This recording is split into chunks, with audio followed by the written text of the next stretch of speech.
It's the first one. It is pride. We don't pray because I can handle it. We don't ask him, I'll work it out.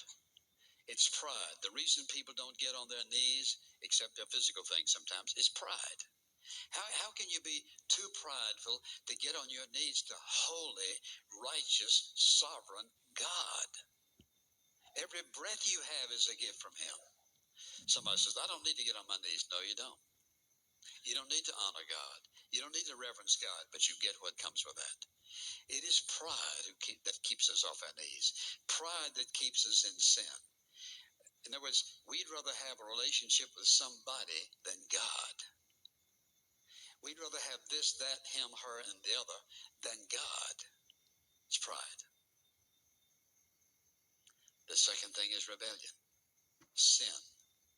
As long as there's sin in their life, there's no intimacy with God. When people say, well, I pray, but nothing happens. I pray, but God isn't answering me. I pray, and then you need to look at yourself and ask yourself the question, God isn't the problem, you're the problem.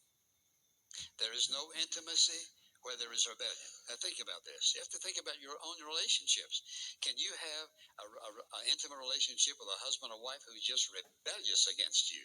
No, you cannot. You can't have an intimate relationship with your children if they're in rebellion in their life. And then the last one is real simple. If it's pride, if it's rebellion, and then if you're in a hurry. If you're in a hurry, you won't develop an intimate relationship with God. It takes time. Time to read his word and meditate upon it. Think about it. Ask questions. God, what are you saying to me? Lord, how does this apply to my life? Is this a warning? Is this something that I need to look at in my life? Lord, thank you for this wonderful promise. Time to read. Time to talk to him.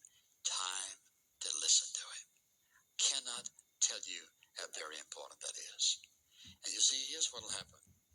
The more you listen, the more you're going to hear. And the more you hear, the more excited you're going to be. And the more excited you're going to be, the more time you want to give to listen to him. Now, if you're in love with somebody, you like listening. And you see, the more you love him, the more you're going to want to listen. He's willing to tell you far more than you expect. Because you see, knowing that God gave his son for me, I know he'll give me all the information and everything else I need. And that's what Paul meant in Romans when he said, having given us his son, Jesus Christ, will he withhold from us any good thing? And the answer is no. So with that in mind, would you say that you have an intimate relationship with God? Or would you have to say, I missed it? You say, when do I start? Now. Think about this.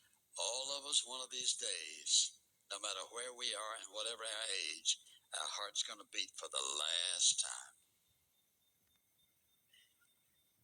And we're going to meet the Father.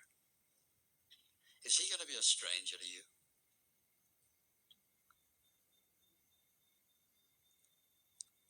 Or do you want to have the kind of intimate relationship while you're here in this life, whereby your life can impact the people around you?